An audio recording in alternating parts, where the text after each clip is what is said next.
The story begins with a strange and almost unbelievable scene. I pull up to my Uncle Hank's property just in time to see him sitting on his bridge, completely calm, while a bulldozer roars just a few feet away. Picture this: a 75-year-old man, dressed in plaid pajama pants and a Yale Law hoodie, sipping Earl Grey tea like he's on vacation, with a massive construction vehicle revving up behind him. It's one of those moments where you can't help but laugh, even though you know something big is about to go down. Uncle Hank is no ordinary man. He's a retired federal judge, someone who spent his career dealing with people trying to break the rules and get away with it. But here he is, totally unshaken, while a demolition crew is about to tear down his bridge. The bridge itself isn't just any structure. It's a historic landmark that Hank rebuilt himself, using stones from an old quarry dating back to the Revolutionary War. This bridge is part of his legacy, but what really stands out is Hank's attitude. As the bulldozer gets closer, he's not worried or angry. He's just sitting there, enjoying his tea, with a calmness that feels like he's watching a traffic jam from the comfort of his living room. The contrast between his peaceful demeanor and the chaos around him is almost unbelievable. As I watch him, I can't help but feel a mix of admiration and confusion. How is he so calm? And why are these people trying to tear down something that clearly means so much to him? Little did I know, this was just the beginning of a much bigger story. A story about overreach, power struggles, and ultimately about how one man stood up for what he believed in, with a bridge as his unlikely symbol of justice. It all started when a new HOA president named Keena took charge of the small neighborhood where Uncle Hank lived. Keena wasn't just interested in making sure the neighborhood stayed nice. She wanted to control everything. Her rules were strict and, frankly, a bit ridiculous. She started handing out fines for things that barely made sense. Flower pots were suddenly deemed unapproved installations. Kids' bikes were considered visual pollution, and bird feeders? Well, they were classified as wildlife attractants. It got to a point where it felt like you couldn't do anything without her putting a label on it and fining you for it. The neighborhood felt like it was under a microscope, and no one was safe from her new improvements. But things really started to heat up when Keena decided Uncle Hank's bridge was a problem. The bridge wasn't even part of the HOA's jurisdiction, but that didn't stop Keena. In her eyes, the old wooden bridge was an eyesore. This wasn't just a bridge, it was a piece of history. Hank had spent years restoring it by hand, using stones from an old Revolutionary War quarry. But to Keena, it was just an ugly structure ruining the aesthetic of the neighborhood. She started making moves to get rid of it. First, she tried to say the bridge was unsafe. She claimed it wasn't up to code, though it had stood for decades without any issues. Then, she invented some story about a snake infestation under the bridge, something no one had ever seen or heard of before.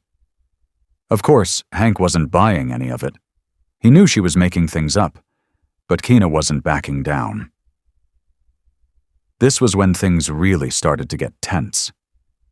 Keena was clearly out of her depth, trying to push around someone who had spent his life interpreting the law. But what really got to Hank was how far Keena was willing to go to get rid of the bridge. She wasn't just a neighbor with an opinion, she was a self-appointed authority, and her reach was starting to extend into places it had no business being. Hank knew that if he didn't stand up to her now, she'd keep going and push even harder. The conflict was building, and it was clear that this wasn't going to be an easy fight. As the HOA's demands grew more ridiculous, Uncle Hank wasn't about to let them have their way. Instead of reacting with anger or frustration, he calmly wrote a 3-page letter, laying out exactly why the bridge wasn't going anywhere. In his letter, Hank explained that the bridge wasn't just a pile of wood. It had historical significance. It was protected under federal laws that preserved structures like it, and its cultural value was undeniable. He quoted the exact legal protections, referencing the laws that made it clear the bridge couldn't be touched without going through an official process. In his usual understated way, Hank turned the situation into a legal lecture. Meanwhile, Keena's response was so lazy and desperate, it almost felt like a joke. An orange sticker slapped onto the bridge reading, "Scheduled for removal." No legal jargon, no evidence, just a slapdash attempt to make it official. The contrast was absurd. Here was a retired judge calmly explaining federal law, while Keena's big move was a sticker. It was hard not to laugh, though Hank's eyes narrowed as he realized the HOA wasn't about to stop with just a sticker. But Keena wasn't ready to back off. Instead, she started sending Hank a series of increasingly ridiculous letters. First, she claimed the bridge was a national security threat. Somehow, in Keena's mind, an old wooden bridge was a danger to the entire nation. Then came a bizarre claim that the bridge had become a liability for the neighborhood, despite it being perfectly safe. Hank couldn't help but chuckle at these letters. Each one seemed more absurd than the last, and he found the whole thing almost laughable. But behind the humor was a deeper sense of frustration. It was clear Keena had no real understanding of the laws or any common sense. Still, Hank refused to back down. He knew he couldn't let her turn this into a joke, and he wasn't about to let her bully him into submission. The situation took a turn for the worse when Keena decided to escalate things by forging a demolition order. She sent Hank a document that looked official enough at first glance, complete with fake signatures and a forged county seal. But Hank wasn't fooled. He looked at the document carefully and immediately knew something wasn't right. His experience in law gave him a sharp eye for these things, and it was clear to him this was a fake. Hank didn't panic. Instead, he called the county office to confirm. To his surprise, the office told him that no demolition request had ever been made by the HOA.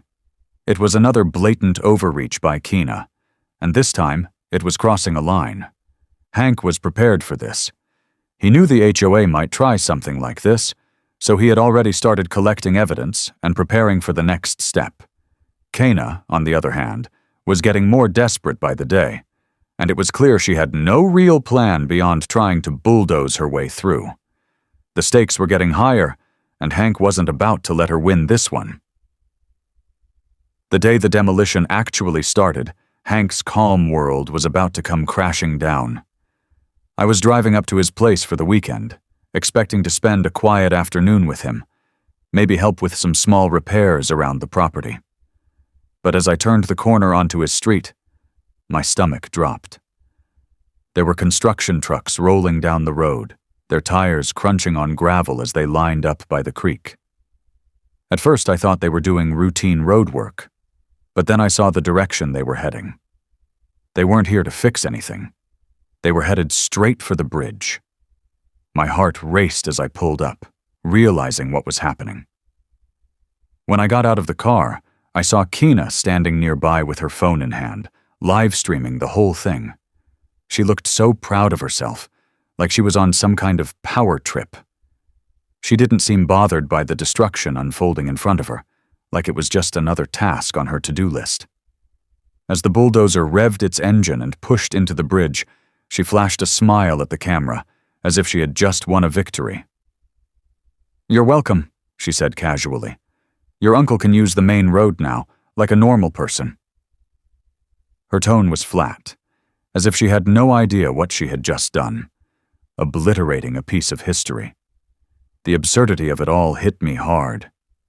Here she was, acting like the whole neighborhood was better off, while she was about to destroy something that meant so much to Hank.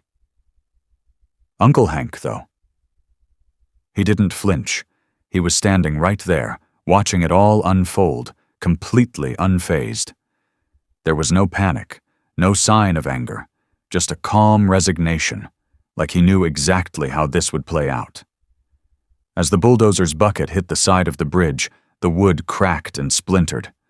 The bridge groaned under the pressure, and I braced myself for the worst. Hank took one last sip of his tea, looked over at me with a small smile, and stepped off the bridge just as it began to collapse. The whole thing seemed to fall in slow motion. First the beams buckled, then the sides split apart, and finally the entire structure tumbled into the creek below. It felt surreal, almost like something out of a movie. Hank didn't rush or panic. He just stepped back, watching the destruction as the bridge fell. There was no dramatic reaction, no speech. It was as if he was accepting that the bridge was gone, but not defeated. That was his moment of clarity, when he knew this fight wasn't just about a bridge anymore. It was about standing up to something much bigger. The HOA had pushed too far, and now they were about to see the consequences of their actions. After the demolition, the last thing Hank did was storm around in a rage or start shouting about what had just happened. That's not his style. Instead, he sat down at his desk, pulled out a stack of papers, and got to work. As a retired federal judge, Hank had spent years handling complicated legal cases, and he knew exactly what to do next. No one could intimidate him with threats or lies. He wasn't going to let the HOA get away with this. He started preparing for a legal battle, but instead of rushing into anything, he approached it like he always did, calmly and methodically. He took out a folder filled with documents and began reviewing laws that he knew would back him up. The bridge was protected under federal and state laws, and Hank knew how to use these to his advantage. He wasn't just thinking about how to get revenge on Keena or the HOA. He was thinking about how to make sure they would never make this mistake again. He wrote out a detailed legal strategy, identifying key points where the HOA had overstepped their bounds. Hank knew he had to hit them where it would hurt most. Legally. It wasn't just about tearing them down. It was about making sure they were held accountable in a way that would set a clear precedent for anyone else thinking they could mess with him or his property. As he dug deeper into his research, Hank started gathering evidence. He combed through the HOA's bylaws, finding clauses that directly contradicted their actions. He knew that the HOA had no legal right to demolish the bridge or make changes to anything outside of their official jurisdiction. He carefully highlighted each part of their rules that supported his case and began contacting officials who could confirm his claims. He reached out to the county, to local preservation groups, and to anyone who could help him prove that the bridge had been federally protected. Hank was thorough, knowing that this wasn't going to be a quick fix. He needed solid evidence if he was going to win. One of the people Hank ended up speaking to was Mitchell, the local contractor who had been hired to tear down the bridge. Mitchell had been misled, told that the bridge was a liability and that the HOA had all the right paperwork. When Hank sat down with him, it didn't take long for Mitchell to admit that he had been pressured into doing something he knew was wrong. He hadn't wanted to destroy the bridge, but Keena had threatened to blacklist him from future jobs in the neighborhood if he didn't go along with her plan. It was clear that Mitchell felt guilty about what had happened, but Hank didn't judge him. Instead, he listened carefully, writing down every detail Mitchell provided. Hank was good at getting people to open up, and he wasn't about to let Keena's manipulation go unnoticed. With Mitchell's confession, the pieces of the puzzle started coming together. Hank was gathering everything he needed: contracts, witness testimony, proof that the HOA had overstepped in almost every way. Hank knew that this wasn't just about winning in court. This was about showing everyone, especially Keena and the HOA, that they couldn't get away with ignoring the law. By the time Hank had finished collecting all the evidence, he was ready. And even though he never showed it, there was a quiet confidence in his every move. He knew he was going to win, and he was prepared to do whatever it took to make sure the HOA was held accountable. The courtroom showdown was everything Hank had been working for.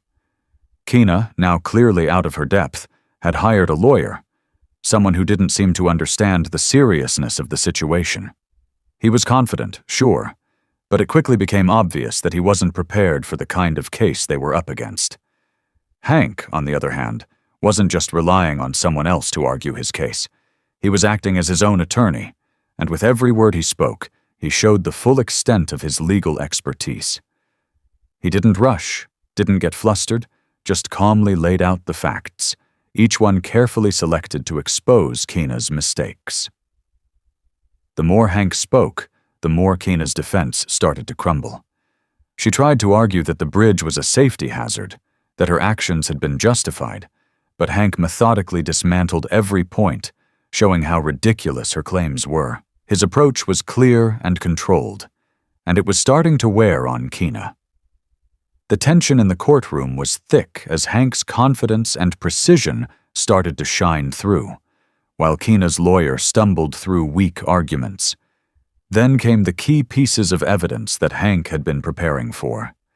He presented the forged demolition order Keena had sent, proving beyond a doubt that she had faked official documents. He didn't stop there, though. He brought in Mitchell, the contractor who had been misled into tearing down the bridge. Mitchell's testimony, filled with guilt and regret, painted a clear picture of how Keena had manipulated him into carrying out the demolition. And then Hank introduced something that made Keena visibly uncomfortable: her own social media posts. Keena had been boasting about the destruction, even bragging about it online. The courtroom was silent as her words from Facebook and Instagram were read aloud, showing just how much she had planned everything in advance. These were the moments that really sealed Keena's fate. With each piece of evidence, Hank's case became stronger, and Keena's defenses were shown to be nothing more than lies. Her face turned pale as the truth came crashing down around her, and the satisfaction in the air was palpable.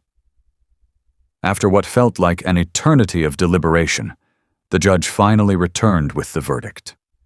The room went silent again as Judge Owens read out her decision. The HOA was found guilty of illegally destroying protected property, committing fraud, and misusing funds. Not only had the HOA overstepped its legal authority, but Keena had also violated federal laws in her attempt to tear down the bridge.